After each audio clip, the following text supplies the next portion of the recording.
guys were so impressed with Julian's speech. He did not address the fact that there was 25% regain of territory from ISIL. All he had said was that Syria had gained 50% of Syrian territory. He also downplayed the amount of aid that was going to Lebanon. It accounts for 1/8 of the total humanitarian aid that's been given there by every country in the coalition.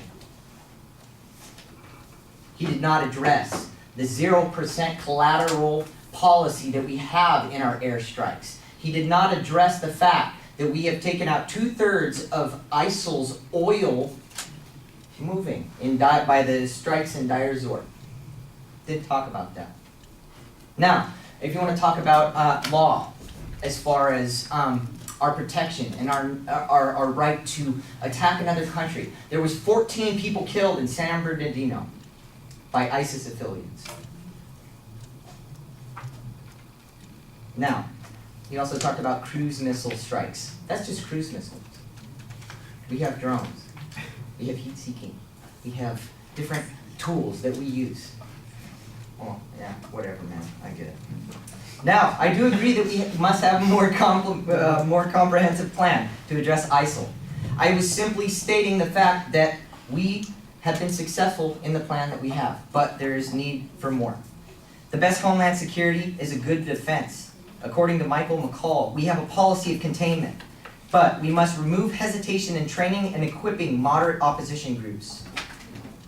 We have to carve out an area for the moderate opposition groups to function and finally lead to a broad coalition to fight ISIS on the ground.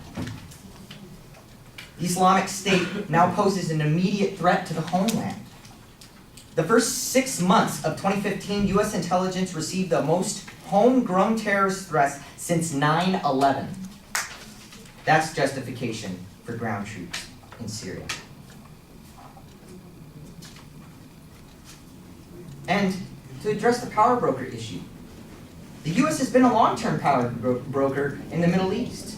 The United States, Saudi Arabia, and Pakistan have been supporting the cause of Afghan resistance to the Soviet occupation of Afghanistan since 1979. We have been there since 1979. That's almost a period of 40 years that we've been in the Middle East. And finally, President Obama is repeating the same mistakes made in the war in Iraq. Jeremy Brenner, appointed by George W. Bush, acted quickly. Military advisement was not asked, so top military commanders left and in turn led to the insurgency. According to a U.S. Senate hearing, John Cornyn said the president's own military advisors have told him air power will not be enough to solve this conflict, and he has not listened. So who's left to fight? We have Russia, we have Iran, we have Lebanon. Malign influence affecting millions. He also did not address the fact that Russia's support is inconsequential to the Assad regime. According to Ekaterina Stepanova, and I'm going to repeat exactly what Jonathan said, as long as the Syrian regime will muddle through, it will do so primarily for internal reasons, not because of Russia's support.